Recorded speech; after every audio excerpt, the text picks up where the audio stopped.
सब ने माँ के गर्भ में भगवान से हाथ जोड़ करके प्रार्थना की थी कि हे प्रभु, अब हमें इस नरक से बाहर निकालो। अब हम केवल आपकी ही भक्ति करेंगे, आपसे ही प्रेम करेंगे, हमें अब इस नरक में नहीं रहना।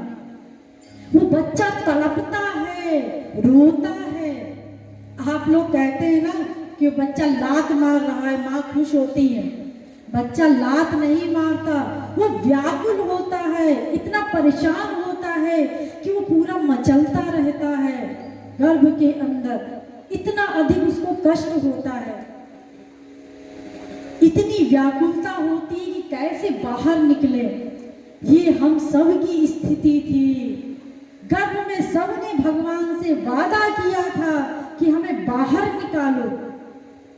भगवान ने दर्शन भी दिया था और भगवान ने कहा भी था, ठीक है, हम तुमको बाहर निकालेंगे, लेकिन तुम केवल मेरी ही भक्ति करना। भगवान तो बेचारे सीधे साधे हैं, भोले भाले हमारे।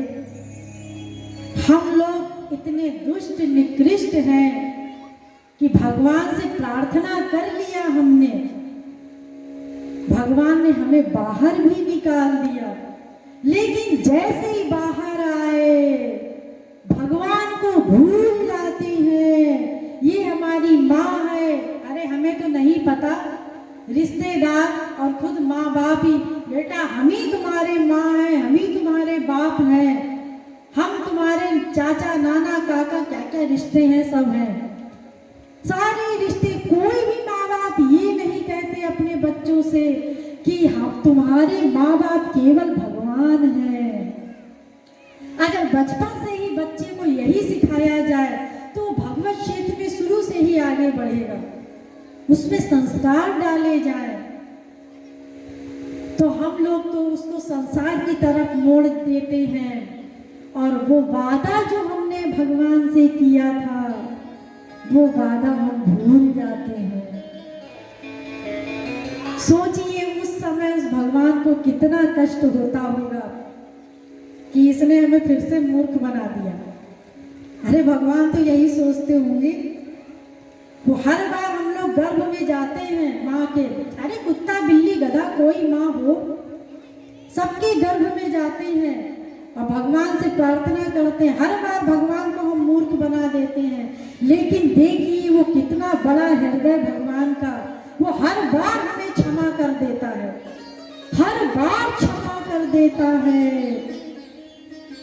उसके पश्चात ठीक है, अगर हमें ये पता भी चल गया संसार वाले हमारे माँ बाप हैं, लेकिन जब महापुरुष संत लोग आ करके बताते हैं कि वेद शास्त्रों में ये लिखा है कि त्वमेव माता च पिता त्वमेव, केवल भगवान ही तुम्हारा माता है, पिता है, भ्राता है, सब कुछ है, तो हम उनकी कहाँ सुनते हैं। हम तो कहते हैं ये तो ऐसे ही बोलते रहते हैं, बकवास करते रहते हैं। हम लोग उनकी भी बात नहीं मानते। लेकिन देखिए आज तो आप मनमानी कर लेंगे, जब मर करके जाएंगे तो आप लोग कहते हैं ना कि अब तो मेरी बीत गई, अब तो हम भगवान को प्यारे हो जाएंगे।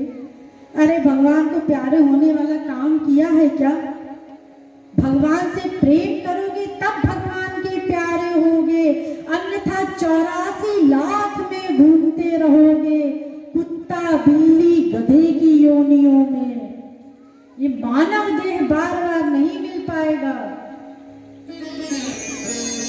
अभी कितने ही संत लोग समझाते हैं, अरे भगवान की भक्ति करो, सुबह उठ जाओ, साधना करो।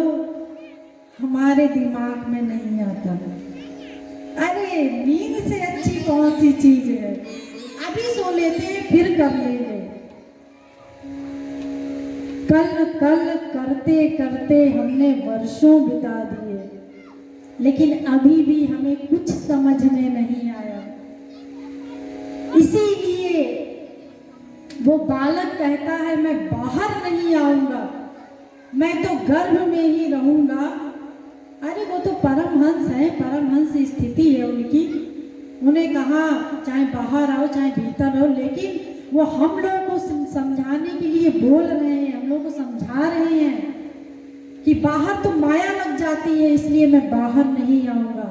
तो वेदव्यास जी ने कहा बस इतनी सी बात, ठीक है मैं तुम्हें ब्रह्म ज्ञान करा देता हूँ, माया नहीं लगेगी, बाहर आ जाओ।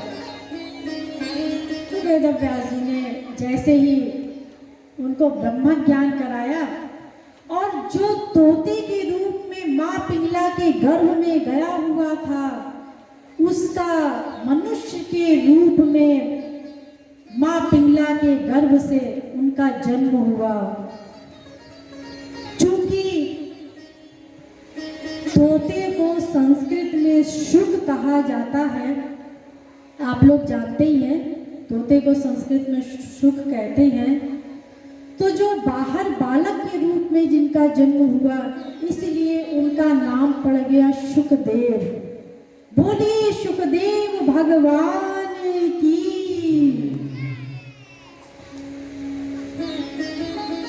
तो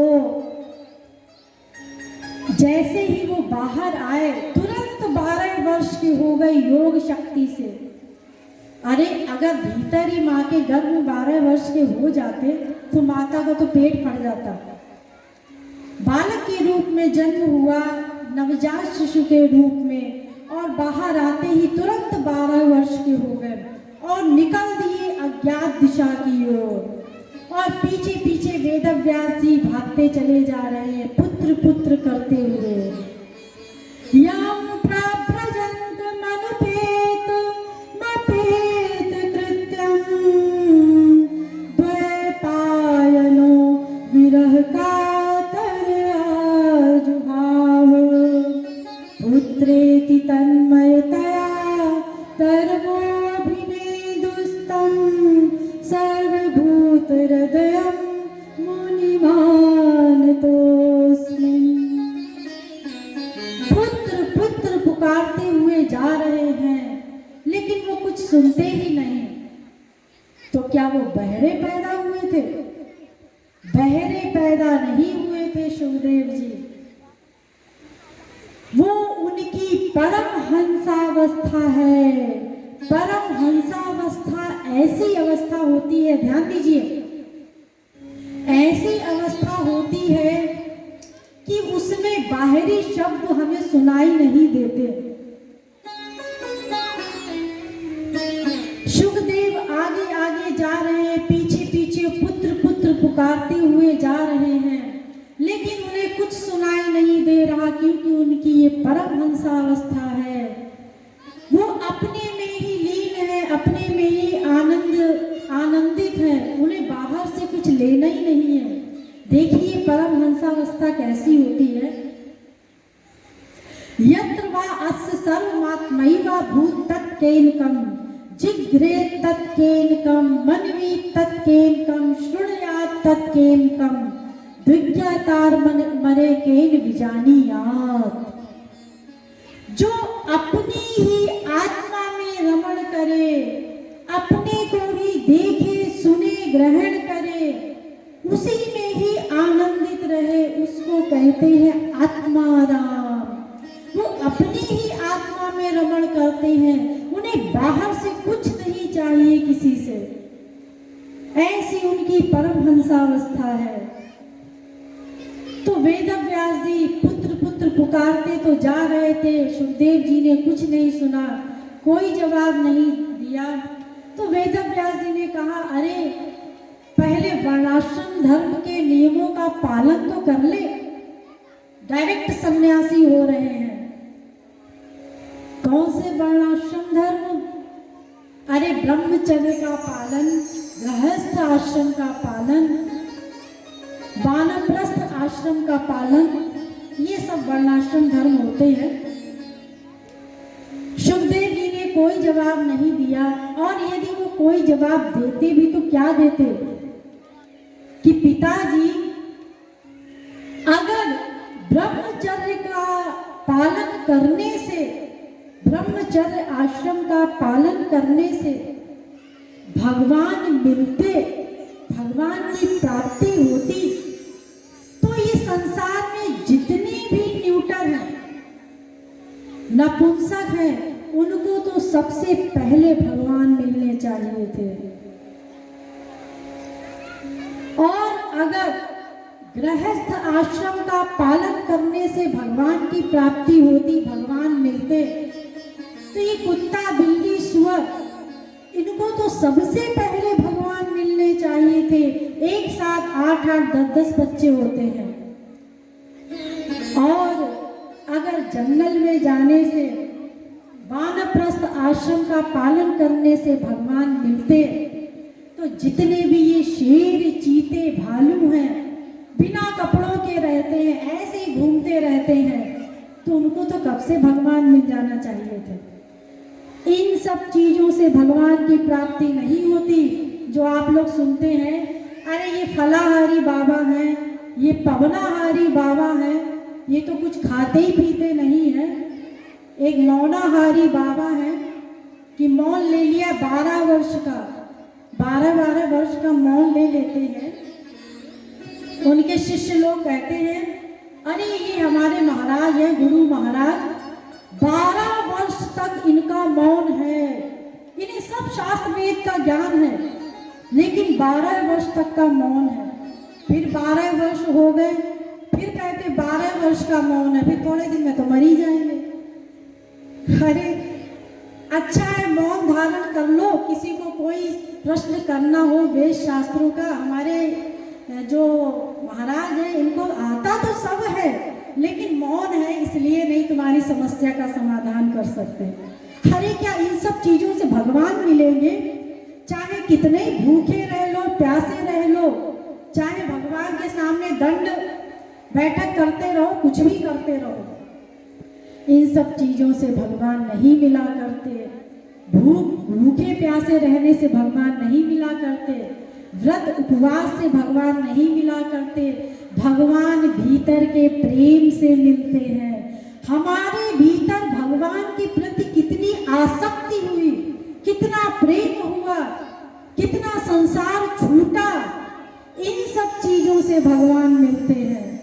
ये हम बाहरी जो दिखावा करते हैं, ठीक है, ये नहीं कह रहे सभी करते होंगे, लेकिन हम जो भी चाहे मंदिर में पूजा भक्ति आराधना करते हैं, कहीं पर भी करते हैं, आरती करते हैं, तिलक चंदन लगाते हैं, तो ये सब करते हुए भी जब तक भगवान के लिए हमारा हृदय द्रवीभूत नहीं होगा, बिन रोए किन पाइया प्रेम पियारो मीत, बिना रोए भगवान नहीं मिलेंगे।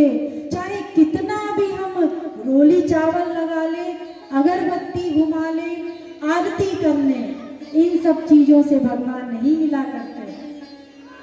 हृदय से व्याकुल होना है उनके लिए, तड़पना है, आंसू बहाना है, तब उनकी प्राप्ति होगी। तो सुखदेव जी अगर जवाब देते तो यही देते, लेकिन वो समाधि में थे, कुछ बोले नहीं, चले गए। वेदव्यास जी भी लौट आए। तो इस प्रकार से सुखदेव जी का अवतार हुआ। देखिए ये जो वेदव्यास जी हैं, मैंने अभी आप लोगों को बताया था, स्वयं ब्रह्म है, भगवान के अवतार हैं। और सुखदेव जी के विषय में तो मैंने अभी अभी आप लोगों को बताया। और वेदव्यास जी ने इस श्लोक में कहा है, अभी जो मैंने आप लोगों को श्लोक सुनाया है, उसमें वेदव्यास जी ने सुखदेव परमहंस जी के लिए कहा है, तम सर्वभूत हृदय मुनि मानतोस्मिन्। सुखदेव जी स्वयं ब्रह्म है, भगवान है, सर्वभूत हृदय।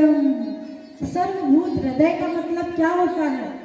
सबके हृदय में बैठ करके उसका नियामन करे, उसके आइडियाज को नोट करे, वो तो केवल भगवान ही कर सकता है। सबके हृदय में बैठ करके, देखिए अंतर्यामी तो महापुरुष भी होता है, वो भी हमारे अंदर बैठ करके हमारे आइडियाज को नोट करके हमारे भीतर की स्थिति को बता सकता है। तो महापुरुष तो अंतर्यामी है, जिसके हृदय में बैठ करके देखना चाहे देख सकता है, ये उसकी इच्छा है। लेकिन भगवान सर्वांतर्यामी होता है, वो सबके हृदय में बैठा हुआ होता है, निरंतर उसके आइडियाज को नोट करता है कि वो क्या सोच रहा है। हम लोग प्रति क्षण जो सोचते हैं सब भगवान नोट करता है। ये मत सोचना कि यहाँ से ये चोरी कर ले तो भगवान नहीं देख रहा, वहां से वो उठा ले तो भगवान नहीं देख रहा। वो निरंतर, याद रखना, निरंतर बैठ करके हृदय में देखता रहता है और तुरंत नोट कर लेता है। फिर उसका फल हमें भोगना पड़ेगा। तो भगवान सर्वांतर्यामी होता है और सुखदेव परमहंस के लिए वेदव्यास जी ने यही कहा है कि सर्वभूत हृदयम, कि सबके हृदय में बैठे हुए, यानी कि इशारा कर रहे हैं कि सुखदेव स्वयं ब्रह्म है, भगवान है। भागवत में ये 3 पात्र प्रमुख हैं, वेदव्यास जी का पात्र, सुखदेव जी का पात्र और तीसरा परीक्षित जी का पात्र। तो 2 के विषय में तो आप लोगों ने सुन लिया। तीसरे हैं परीक्षित जी महाराज, जिनके विषय में आप लोगों ने सुना होगा। उत्तरा के गर्भ में जब थे तो वहीं पर भगवान ने अपने सुदर्शन चक्र से उनकी रक्षा की थी।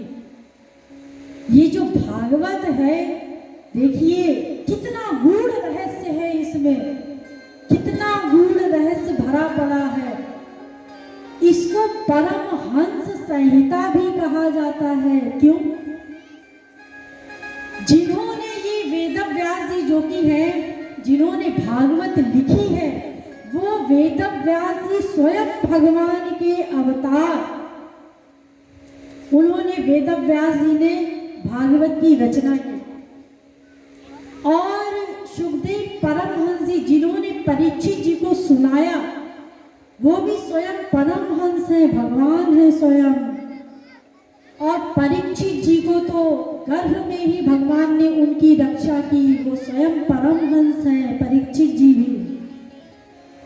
तो रचयिता परमहंस जो कि वेदव्यास जी हैं, वक्ता सुखदेव जी वो भी परमहंस, और जो श्रोता परीक्षित जी हैं वो भी परमहंस।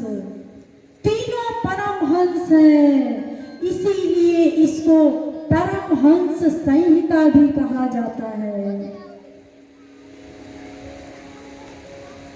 तो ये साधारण नहीं है श्रीमद् भागवत, ये परमहंस संहिता है।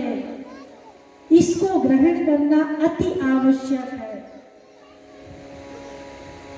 तो जो परीक्षित जी हैं, उनको तो भगवान ने गर्भ में ही अपने सुदर्शन से रक्षा की थी। आप लोगों ने सुना है परीक्षित जी को जब श्राप हुआ, तो देखिए जब परीक्षित जी को श्राप हुआ, उस समय परीक्षित जी घबराए नहीं कि अरे अब मुझे श्राप हो गया, अब हम क्या करेंगे, 7 दिन में मैं मर जाऊंगा, मर जाऊंगा, मर जाऊंगा।